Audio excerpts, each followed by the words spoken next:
મુક્તો હંમેશા કોઈ પણ વસ્તુમાં આપણી ઉપર કોકે વિશ્વાસ મૂક્યો છે, એ વિશ્વાસઘાત ન કરો. એ બહુ મોટી અપ્રામાણિકતા છે. દગા કપટ પ્રપંચ કરીને આપણે ક્યાં જઈશું? સ્વામી કે કદાચ આપણી જોડે 10,000 છે, 10,000માંથી 10 લાખ થયા, 10 કરોડ થયા, તોય તે કશું જોડે તો આવવાનું નથી. અને 4 રોટલીથી વધુ ખવાતું નથી. 4 રોટલીથી વધુ કઈ 10,000 વાળો 4 રોટલી ખાતો હોય, 10 લાખ વાળો 40 ખાતો હોય. એટલે હવે તમે બધા 40 ખાવ છો. હવે ઉપરથી કોરી ખાય છે. 4 પહેલા ચોપડેલી ખાતા હોય. જયારે પૈસા ઓછા હોય ને ત્યારે ચોપડીને ખાતા હોય, ઘી ચોપડીને જમતા હોય. બોલો. અને જયારે ઝાઝા પૈસા થાય ને એટલે કોરી જમતા હોય, અને એથી ઝાઝા થાય ખાખરા જમતા હોય. સાચી વાત છે અભિલા?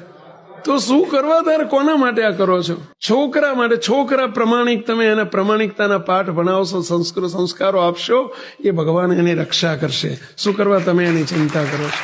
છોકરા માટે. છોકરા માટે આપણે આ પ્રમાણિકતા કરવાની અને બધું નેવે મૂકી દેવાનું. અને મુક્તો પૈસો, ધર્મનો પૈસો નહીં બચે કોઈ દિવસ. ભેળસેળ, દગો, કપટ, પ્રપંચ, કોકને છેતરવા, ભાઈને છેતરવા, ભાગીદારને છેતરવા, કોઈ દિવસ આ ના કરશો. મહેરબાની કરીને નહીં કરતા ભૂલમાંય. નહીં તો તમને તકલીફ આવશે. નહીં પચે. લખી રાખજો. જ્યાં ખોટું કરવું પડે ત્યાં બ્રેક મારજો. ધંધો બદલી નાખવો પડે